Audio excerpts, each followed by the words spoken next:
Hello बच्चों आज के लेक्चर में हम लोग मूवमेंट ऑफ इनर्शिया कॉन्सेप्ट, ठीक है, इसको आगे बढ़ाएंगे। ये हमारा क्या है, पार्ट 2 है बच्चों। ठीक है, तो इसको हम लोग पार्ट 1 हमने कर रखा है, तो उसको अगर आपने नहीं देखा तो उसको अच्छे से देख लो। वहाँ पे मूवमेंट ऑफ इनर्शिया का डेफिनेशन, उसकी डेरिवेशंस और काफ़ी कुछ कॉन्सेप्ट्स को क्लियर किया हुआ है मैंने। वो देखने के बाद अगर आप पार्ट 2 देखेंगे तो आपको बहुत अच्छे से क्लियर होगा। तो आज हम लोग पार्ट 2 कर रहे हैं, अपने क्लास को हम लोग स्टार्ट करते हैं बच्चों। आज हम लोग देखेंगे factors on which the movement of inertia depends. कौन कौन से फैक्टर्स हैं जिन पे मूवमेंट ऑफ इनर्शिया डिपेंड करता है। ठीक है, तो देखो पहला फैक्टर है mass of the body. Mass of the body. Second factor क्या है, size and shape of the body. Size and shape of the body.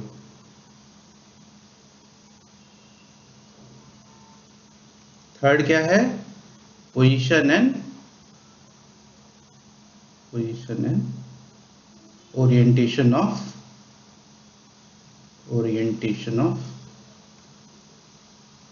Axis of rotation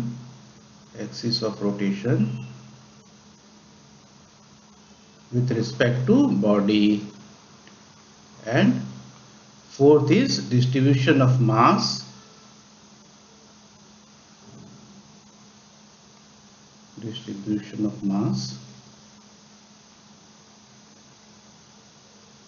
about axis of rotation. ठीक है, ये चार फैक्टर्स हैं जिनके ऊपर मूवमेंट ऑफ इनर्शिया डिपेंड करता है। तो एक एक को देख लेते हैं। सपोज मास ज्यादा है, mass is more, then moment of inertia is more simple. If it is less, then moment of inertia is small. ठीक है, moment of inertia large कब रहेगा, when mass is more, and it will be small when mass is less. तो ये पहला point हो गया। Size में देखो, if size is bigger रहेगा, then moment of inertia will be more. small है, smaller size, moment of inertia will be less. so ये मूवमेंट ऑफ इनर्शिया ऐसे डिपेंड करता है। शेप पे देखो, अगर रिंग है तो अलग रहेगा उसका, अगर डिस्क है तो उसका मूवमेंट ऑफ इनर्शिया अलग रहेगा, सिलेंडर है तो उसका मूवमेंट ऑफ इनर्शिया अलग रहेगा। तो ये शेप पे डिपेंड करता है। तो मास ऑफ द बॉडी पे डिपेंड किया, ज़्यादा है तो ज़्यादा रहेगा, कम है तो कम रहेगा। साइज अगर बिगर है तो movement of inertia will be more, smaller है तो movement of inertia will be less. And shape पे भी, किस शेप का बॉडी है, रेगुलर रिजिड बॉडी है, रिंग है, डिस्क है या सिलेंडर और दूसरी भी एक्सेट्रा। ठीक है, तो इसके ऊपर डिपेंड करता है। तो ये दो चीजें हमने सीख ली। तो फर्स्ट पॉइंट क्लियर हो गया। सेकंड, अब हम लोग देखते हैं position and orientation of axis of rotation with respect to body. इसके ऊपर कैसे मूवमेंट ऑफ इनर्शिया डिपेंड करता है। तो बच्चों देखो, जैसे मैंने लास्ट क्लास में बताया था, मान लो एक हम लोग ये एक्सिस ले लेते हैं। ठीक है, एक्स और एक्स डैश, ये हमारे एक्सिस हो गई, एक्स और एक्स डैश। इसके अबाउट ये बॉडी रोटेट हो रही है। ठीक है, इस बॉडी में मान लेते हैं हम लोग 3 पार्टिकल्स है। तो पहला पार्टिकल है m1 मास का r1 डिस्टेंस पे, दूसरा पार्टिकल है m2 मास का r2 डिस्टेंस पे, और तीसरा पार्टिकल है m3 मास का r3 डिस्टेंस पे। तो बच्चों हमने क्या सीखा था, टोटल मूवमेंट ऑफ इनर्शिया क्या होगा इसका, टोटल मूवमेंट ऑफ इनर्शिया इसका हो जाएगा m1 r1 square plus m2 r2 square plus m3 r3 square. तीनों पार्टिकल्स को ले लेंगे, m1 m2 m3, इनके परपेंडिकुलर डिस्टेंस देख लेंगे एक्सिस से कहाँ पे हैं, और उसको इस फॉर्मूले में रख देंगे। तो हमारा ये टोटल मूवमेंट ऑफ इनर्शिया आ जाएगा। ठीक है, अब देखो बच्चों, यहाँ क्या बात कर रहे हैं हम लोग, पोजीशन अगर चेंज करेंगे तो कैसे चेंज होगा। अब मान लो कि हमने पोजीशन को चेंज किया, इसको राइट साइड में शिफ्ट कर दिया एक्सिस को, एक्सिस ऑफ रोटेशन अब हम यहाँ पे ले रहे हैं, कंसीडर कर रहे हैं। इसके अबाउट एक्सिस ऑफ रोटेशन है, इसको छोड़ दो, ये नहीं है अभी। तो क्या होगा, ये डिस्टेंस जो पहले r1 था बच्चों, r1 था, अभी क्या हो जाएगा, r1 डैश हो जाएगा। r2 डिस्टेंस देखो यहाँ से यहाँ बढ़ गया, ये हो जाएगा r2 डैश, और ये r3 डिस्टेंस कहाँ हो जाएगा, ये कम होके r3 डैश हो जाएगा। सो सारे डिस्टेंसेस चेंज हो गए। अब यहाँ पर movement of inertia, new movement of inertia क्या हो गया, I1 dash total m1 r1 dash square plus m2 r2 dash square plus m3 r3 dash square ठीक है। तो this is the new, this is the old, ठीक है। तो ये दोनों भी चेंज हो, ये आई टोटल से आई डैश टोटल हो गया। जैसे हमने पोजीशन चेंज किया बच्चों, हमारा मोमेंट ऑफ इनर्शिया चेंज हो गया। एक्सिस ऑफ रोटेशन से विथ रिस्पेक्ट टू बॉडी, जैसे हमने चेंज किया बॉडी के विथ रिस्पेक्ट में एक्सिस ऑफ रोटेशन को, तो मोमेंट ऑफ इनर्शिया चेंज हो गया। इसका एग्जांपल मैंने आपको दे दिया। और दूसरा एग्जांपल क्या है, और दूसरा क्या है, ओरिएंटेशन ऑफ एक्सिस। अगर ओरिएंटेशन चेंज करते हैं तो कैसे चेंज होता है। मान लो कि मोमेंट ऑफ इनर्शिया ऐसे है, इस एक्सिस के अबाउट है, एक्स एक्सिस के अबाउट, एक पार्टिकल यहाँ पे है, m1 है r1 डिस्टेंस पर। अब मैंने क्या किया, ये इसका ओरिएंटेशन और ये चेंज कर दिया, मूवमेंट ऑफ ओरिएंटेशन भी चेंज कर दिया और पोजीशन भी चेंज कर दिया, एक्स एक्सिस को ऐसे ले लिया। तो यहाँ से इसका परपेंडिकुलर डिस्टेंस कौन सा हो गया, ये हो गया, ठीक है। तो r1 से क्या हो जाएगा, r1 डैश हो जाएगा। तो पहले मूवमेंट ऑफ इनर्शिया क्या था, I equal to m1 r square था, r1 स्क्वायर था, m1 r1 स्क्वायर। अभी क्या हो गया, new movement of inertia m1 r1 dash square, r1 से r1 डैश हो गया। तो यहाँ पे मोमेंट ऑफ इनर्शिया चेंज हो गया। जैसे हमने ओरिएंटेशन चेंज किया, मोमेंट ऑफ इनर्शिया चेंज हो गया। इसको आपको प्रैक्टिकली भी मैं दिखा देता हूँ कि कैसे आप समझ सकोगे। मान लो एक रिंग है ना, सिस्टम ऑफ पार्टिकल्स है रिंग, और ये पेन एक्सिस है। इस एक्सिस को मैं चेंज कर देता हूँ, अगर यहाँ से सेंटर से इधर कर दिया तो सारे पार्टिकल्स के डिस्टेंस चेंज हो जाएंगे। इसकी पोजीशन चेंज किया तो चेंज हो गया। तो r1 जो डिस्टेंस चेंज हो गए तो मोमेंट ऑफ इनर्शिया चेंज हो गया। अगर इसका ओरिएंटेशन मैं चेंज कर देता हूँ, यूं कर देता हूँ स्लांटेड पोजीशन में, then again moment of inertia will change, ठीक है। एक्सिस को अगर ऐसे कर देते हैं, इस पोजीशन में लेते हैं, ऐसे रोटेट हो रहा है, तो मूवमेंट ऑफ इनर्शिया अलग रहेगा। इसको अगर मैं नीचे ले लेता हूँ या कहीं बीच में लेता हूँ तो मूवमेंट ऑफ इनर्शिया चेंज हो रहा है। तो द मूवमेंट ऑफ इनर्शिया किस पर डिपेंड करता है, पोजीशन और ओरिएंटेशन ऑफ एक्सिस पे डिपेंड करता है। तो इससे हमको ये मालूम पड़ता है। तो इस तरह से आप इसको समझ सकते हैं कि पोजीशन और ओरिएंटेशन ऑफ एक्सिस कितना वाइटल एंड इंपॉर्टेंट है। इसके लिए जब हमको मूवमेंट ऑफ इनर्शिया निकालने को बोलता है क्वेश्चन में, तो हम लोग ये पहले देखते हैं कि अबाउट विच एक्सिस है ना, about which axis we have to calculate which axis, axis of rotation कौन सा है, ठीक है। तो this is the key, position and orientation will affect the moment of inertia. Now we'll learn about the distribution of mass, how it affects the moment of inertia. देखते हैं कैसे effect करता है ये। क्या करेंगे हम लोग, फोर्थ पॉइंट देख रहे हैं, डिस्ट्रीब्यूशन ऑफ मास। तो इसमें हम लोग दो एग्जांपल ले लेते हैं। एक लेंगे रिंग, ठीक है, पहले बनाते हैं एक रिंग, ये रिंग हो गया, ठीक है। दूसरा लेते हैं हम लोग यहाँ पे डिस्क लेते हैं,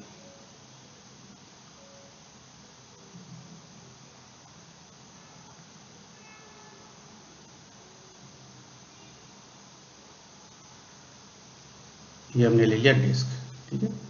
ये रिंग है, ठीक है। इसकी रिंग के क्या रहेगा बच्चों, रिंग के पेरिफेरी पे मास रहेगा, ठीक है, ये पेरिफेरी पे मास रहेगा। और डिस्क में क्या रहेगा, यहाँ पे पूरा मास भरा रहेगा, ठीक है, मास भरा रहेगा। तो इसको अभी हम लोग देखते हैं।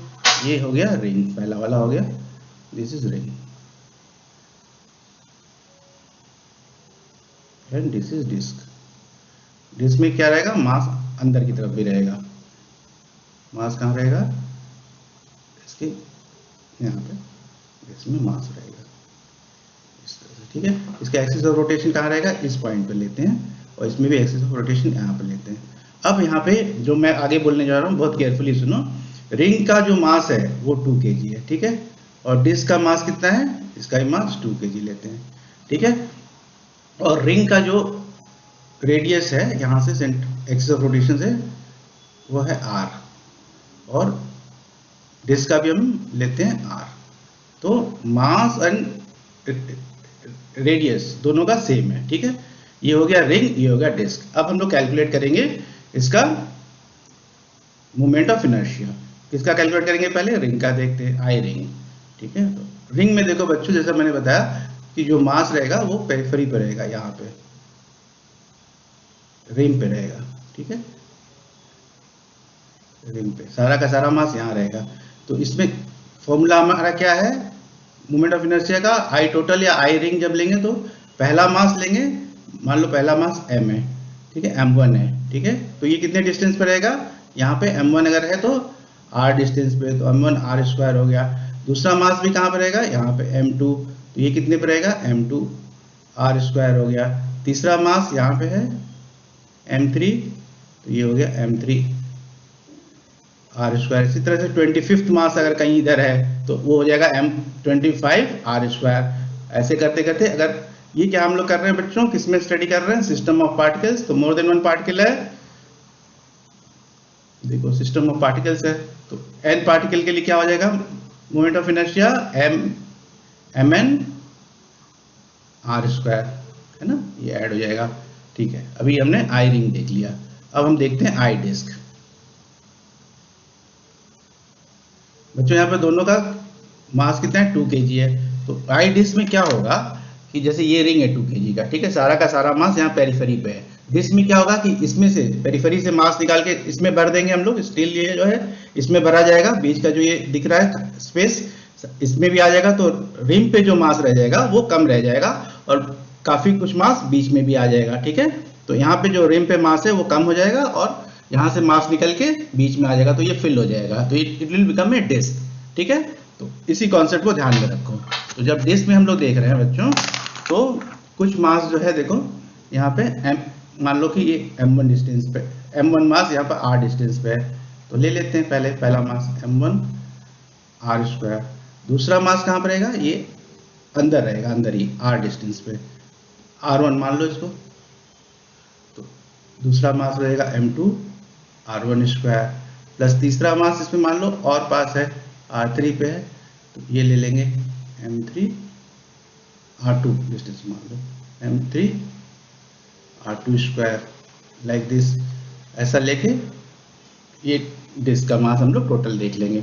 अब यहाँ पे नोटिस करो चीज़ों को, देखो पहला मास तो देखो यहाँ पे इक्वल है, ठीक है, ये मोमेंट ऑफ इनर्शिया इक्वल है यहाँ पे भी और यहाँ पे भी। सेकेंड देखो यहाँ पे r1 क्या है बच्चों, r1 is less than r, ठीक है, r1 तो पूरा यहाँ से यहाँ तक है, लेकिन r तो पूरा यहाँ से यहाँ तक है पेरिफेरी तक, लेकिन r1 तो अंदर का ही मास है, तो r1 जो है r से छोटा है। इसी तरह से r2 भी जो है वो r से छोटा है, r2 और अंदर का मास है, कुछ मास तो इस पॉइंट पे ही रहेगा तो वो 0 हो जाएगा, तो that means r1 and r2 are less than r। तो ये मोमेंट ऑफ इनर्शिया जो रिंग का है ये इससे डिस्क के मोमेंट ऑफ इनर्शिया से बड़ा है, क्योंकि r ज्यादा है, r1 is more then r, small r is more then small r1, capital R ये बड़ा है इससे, और यहाँ भी r जो है r2 से बड़ा है, ठीक है, r r2 से बड़ा है, तो ये भी ज्यादा है, यहाँ पे रिंग का डिस्क का कम है। तो यहाँ से क्या मालूम पड़ता है कि आई रिंग जो रहेगा, आई रिंग का जो मोमेंट ऑफ इनर्शिया रिंग का रहेगा वो आई डिस्क से ज्यादा है।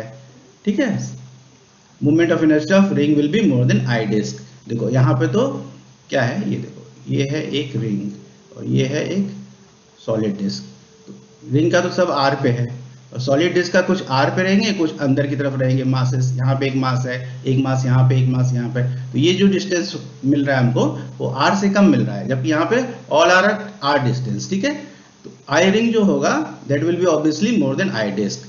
तो ये यहाँ पे कंक्लूजन को मालूम पड़ता है कि जो रिंग का मोमेंट ऑफ इनर्शिया है that will be more than disc का इनर्शिया से।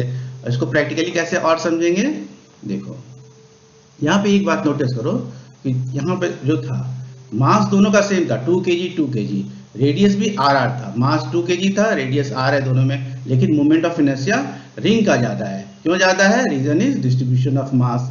मास का डिस्ट्रीब्यूशन रिंग में इस तरह से है कि उसका मोमेंट ऑफ इनर्शिया ज्यादा हो जा रहा है, रिंग पे है ना, इसके लिए distribution of mass. This is the reason why I ring is more than I disc, moment of inertia of ring is more than I disc. Clear हो गया, रीजन क्या है, distribution of mass, the way mass is distributed. Disc में तो मास ring पे कम है, whereas in the ring it is more, mass is, all masses are at the ring only, so I ring is more than I disk। ठीक है, ये clear हो गया। अब इसको एक छोटा सा प्रैक्टिकल भी ऐसे करके देख सकते हो कि एक यहाँ पे रिंग ले लो,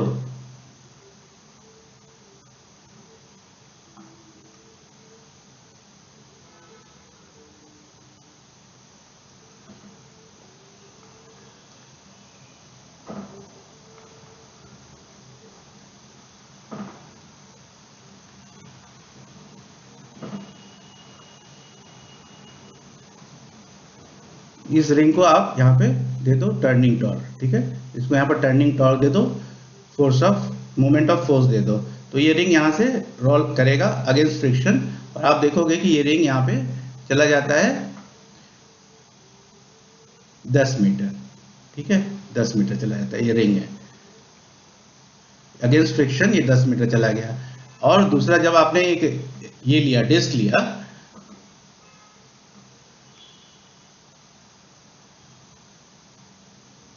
ठीक है, और डिस्क को रोल किया सेम मास का 2 kg का, 2 kg का, और सेम रेडियस r रेडियस का, ये डिस्क है, ठीक है। इसको आपने जब रोल किया तो ये केवल 5 मीटर तक ही जाता है। अब ऐसा क्यों होता है, इसको आपने टर्निंग टॉर्क दिया इसको भी, तो ये 5 मीटर ही जाता है। देखो क्या होता है कि रिंग का क्या है, मोमेंट ऑफ इनर्शिया अभी हमने पढ़ा ज़्यादा है, ठीक है।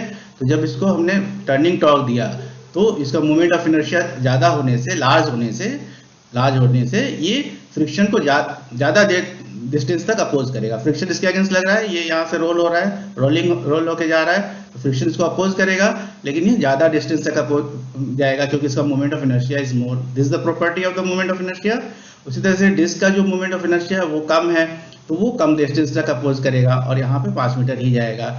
और इसमें जो हमको मोमेंट टर्निंग टॉर्क देना पड़ेगा रिंग को, वो ज़्यादा देना पड़ेगा डिस्क से, क्योंकि जब ये रेस्ट से जब टर्निंग टॉर्क देंगे मोशन में आने के लिए, तो जिसका मोमेंट ऑफ इनर्शिया ज़्यादा होता है उसको हमको ज़्यादा टॉर्क देना पड़ता है, तो रिंग को हमको ज़्यादा देना पड़ेगा, डिस्क को कम देना पड़ेगा। तो this also you have to retain in the mind, ठीक है। तो ये भी बात आपको ध्यान में रखनी है। नाउ इसको और क्लियर करने के लिए हम लोग क्या करते हैं कि एक एग्जांपल ले लेते हैं, उसको क्लियर करते हैं। देखो यहाँ से और क्लियर हो जाएगा। ये सॉलिड डिस्क दिया हुआ है इस क्वेश्चन में, ये सॉलिड डिस्क क्वेश्चन में पढ़ रहा हूँ, ध्यान से सुनो। है स्मॉल मासेस, ये रेड कलर के दिख रहे हैं, 4 मासेस हैं, तीनों डिस्क में 4 मासेस हैं। Arrange on it in 3 different ways, कैसे किया है, ए में, बी में, सी में, इस वेज में इसको मासेस को अरेंज किया हुआ है। In which of the following will be the moment of inertia of the system about a central axis. ये ब्लैक है ना, ब्लैक दिख रहा है पॉइंट, ये सेंट्रल एक्सिस है।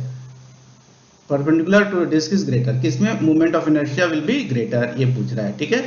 ग्रेटर मोमेंट ऑफ इनर्शिया किसका ग्रेटर रहेगा, ये पूछा जा रहा है। तो इसमें भी डिस्ट्रीब्यूशन ऑफ मास किया हुआ है, तो इसको हम लोग देखते हैं कैसे इसको करेंगे। देखो क्या करेंगे, पहले हम लोग लेंगे आई टोटल निकालने के लिए। ये देखो A B C solid disc है, ठीक है।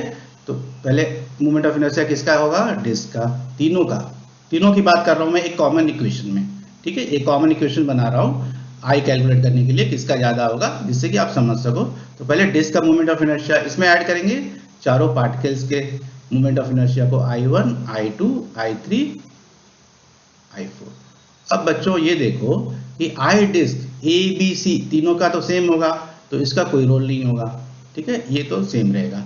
अब I1 क्या रहेगा, ये चारों पार्टिकल जो है वो सेम मास के हैं, ठीक है, m है, तो इसका क्या होगा, पहले का m r1 square moment of inertia, दूसरे का m r2 स्क्वायर, तीसरे का m r3 स्क्वायर, और चौथे का क्या रहेगा m r4 स्क्वायर, ठीक है। चारों लिख लिया मैंने, m r1 square, m r2 square, m r3 square, m r4 square, ठीक है।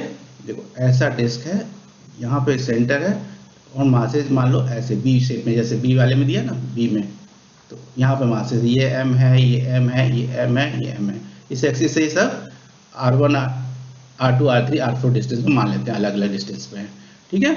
तो ये मैंने ले लिया।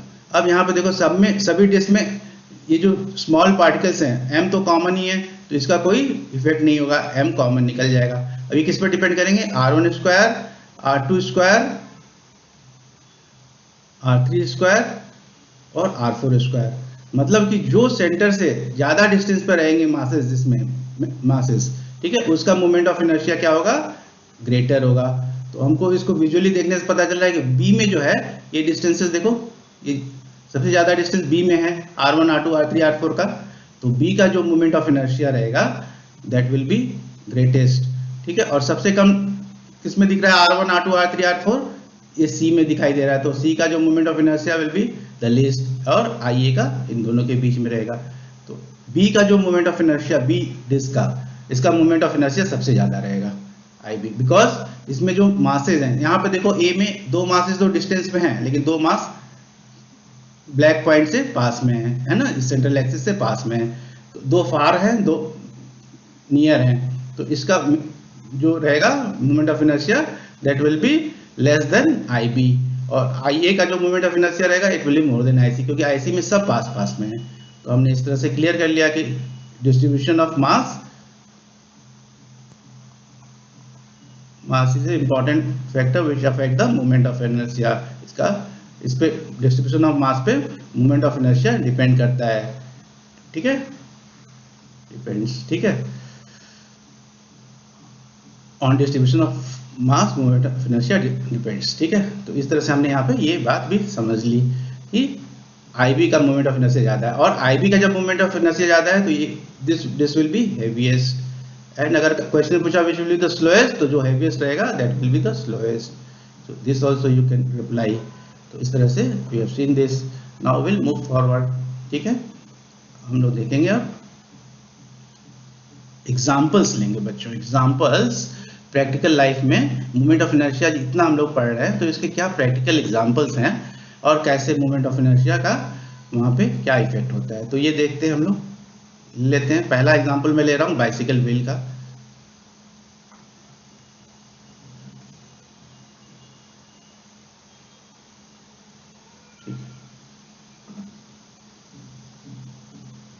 ये ले लिया मैंने बाइसिकल व्हील, ठीक है, ये रिम है,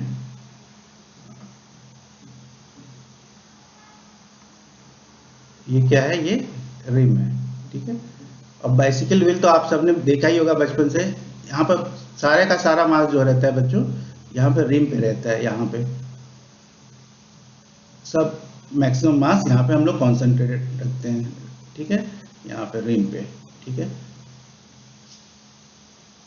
ये किसका एग्जांपल है बच्चों, बाइसिकल व्हील का एग्जांपल है, ठीक है। यहाँ पर हम लोग मोमेंट ऑफ इनर्शिया का प्रैक्टिकल देख रहे हैं, और ये यहाँ एक्सल रहता है, यहाँ से स्पोक से ये कनेक्टेड रहता है, स्पोक इसका की वेट कम रहता है, तो सारा मास यहाँ कॉन्सेंट्रेटेड है, तो इसका मोमेंट ऑफ इनर्शिया क्या रहेगा, obviously will be more, large रहेगा।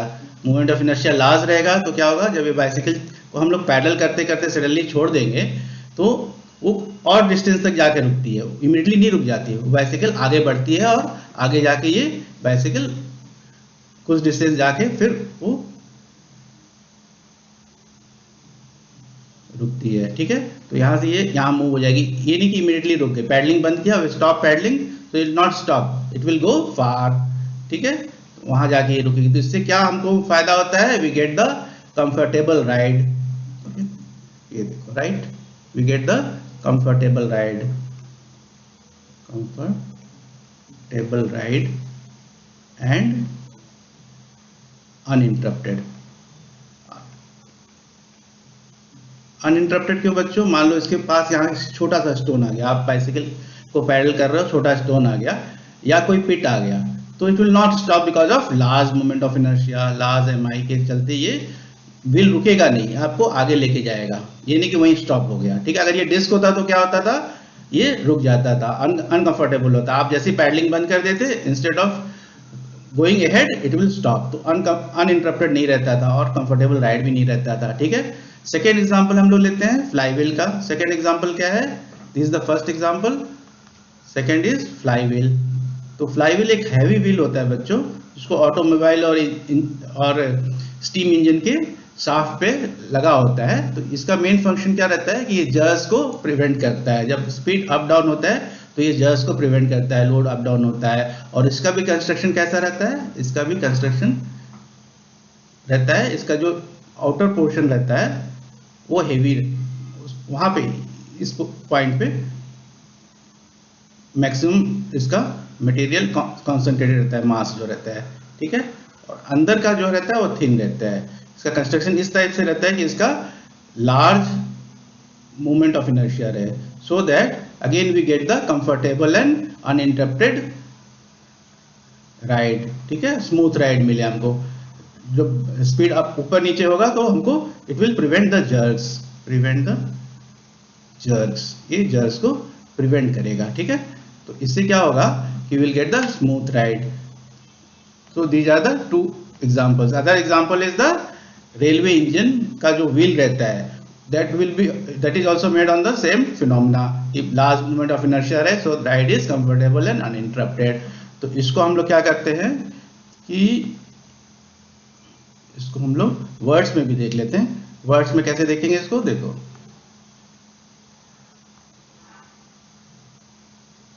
Practical application of movement of inertia. इसको वर्ड्स में देख लेते हैं.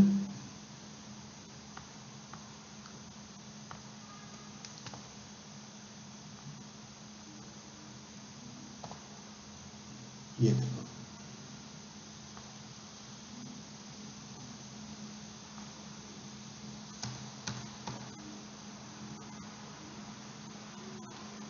इसको आप नोट डाउन भी कर लो तो अच्छा रहेगा. जो मैंने बताया वही चीज यहाँ पे वर्ड्स में लिखा हुआ है. क्या है इसका वर्ड्स में, देखो बाइसिकल के एग्जांपल में the movement of inertia is increase by concentrating most of the mass at the rim, ठीक है, of the wheel and connecting the rim to the axle. हमने बताया ना ये यहाँ पे, ये देखो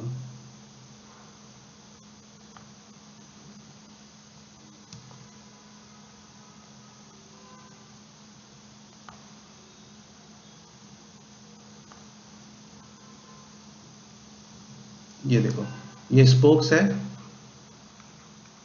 और यहाँ पे एक्सेल है. तो यहाँ से इसको कनेक्ट किए रहते हैं, ठीक है. तो इस तरह से इसको यहाँ पे कनेक्ट कर देते हैं.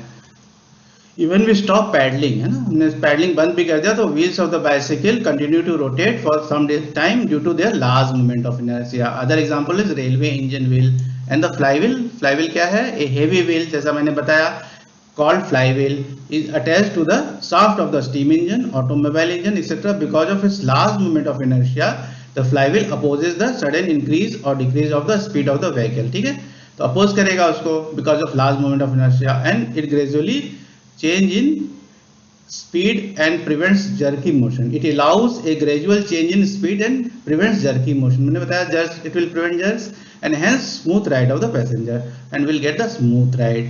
So these are the two examples. Now I am giving you a small task to do. You from your side think two examples where practical application of moment of inertia is there. This you will do. Apply your mind and think where in life we use this principles of this phenomena of moment of inertia, and from your side you can do this homework. So with this we have completed this concept of part 2 of moment of inertia, and in the next class what we'll do,